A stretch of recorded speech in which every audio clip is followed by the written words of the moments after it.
ಬೆಳಗ್ಗೆನೆ ಗಾಡಿ ಎತ್ತಕೊಂಡು ಬೆಂಗಳೂರಿಗೆ ಹೊಲ್ಟೇ ಬಿಟ್ನ ಈ ಚಳಿಲಿ. ನಾವು ಗೊತ್ತಲ್ಲ, ಆದ್ರೂ ಈ ಚಳಿಲಿ 1.5 hour 2 hourಗೆಲ್ಲ ಬೆಂಗಳೂರಿಗೆ ಬಂದೇ ಬಿಟ್ಟೆ.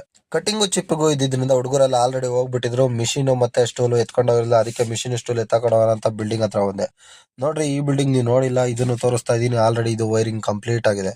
ಹಂಗಂತಾನೆ ಸ್ಟೂಲ್ ನ ಒಂದ್ರ ಮೇಲೆ ಒಂದ್ ಹಾಕೊಂಡು ಕಟ್ಕೊಂಡು ಮಿಷಿನ್ ಎತ್ಕೊಂಡೆ ಬಂದೇ ಬಿಟ್ಟೆ. ನೋಡಿ, ಇದೇ ಬಿಲ್ಡಿಂಗ್ ಹತ್ರ ಒಂದ್ 2-3 ತಿಂಗಳು ಮುಂಚೆ ನಿಮ್ಗೆ ಬಿಲ್ಡಿಂಗ್ ತೋರಿಸಿದೆ ಮಾರ್ಕಿಂಗ್ ಬಂದಾಗ. ಟಾಪ್ ಬಂದ್ ನಿಂತ್ಕೊಂಡು ನೋಡಿದ್ರೆ ಇಡೀ ಜಲಳಿನೇ ಕಾಣಿಸುತ್ತೆ.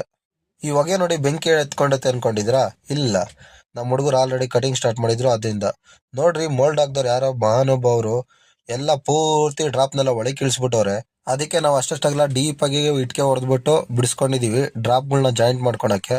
ಹಂಗೆ ಈ ಕಡೆ ಬಾತ್ರೂಮು, ಆ ಕಡೆ ರೂಮ್ ಅದು ನೋಡ್ಬೋದು. ಈ ಕಡೆನೂ ಕಟಿಂಗ್ ಆಗಿದೆ, ಇಲ್ಲೂ ಅಷ್ಟೇ ನೋಡ್ಬೋದು. ಎಲ್ಲೇ ಆಗ್ಲಿ ಒಂದು ಡ್ರಾಪ್ ಸಮೇತ ಆಚೆ ಇಳಿಸಿಲ್ಲ. ಈ ರೂಮ್ ಅಲ್ಲಿ ನೋಡ್ರಿ ಫುಲ್ ಸ್ಮೋಕ್ ಎಬ್ಬಿಸ್ಬಿಟ್ಟವ್ರು. ಬಾತ್ರೂಮ್ ಅಲ್ಲಿ ನಮ್ಮ ವಾಸಣ್ಣವರು ಕಟಿಂಗ್ ಹಿಡಿತವ್ರೆ. ಅದಕ್ಕೆ ನಾನು ಅವ್ರ ಕಟಿಂಗ್ ಮುಗಿಸೋ ಅಷ್ಟರಲ್ಲಿ ಐಟಮ್ ತರೋಣ ಅಂತ ಹೇಳ್ಬಿಟ್ಟು ಅಂಗಡಿಗೆ ಬಂದು ಎಲ್ಲ ಪಾರ್ಸಲ್ ಮಾಡಿಸ್ಕೊಂಡೆ.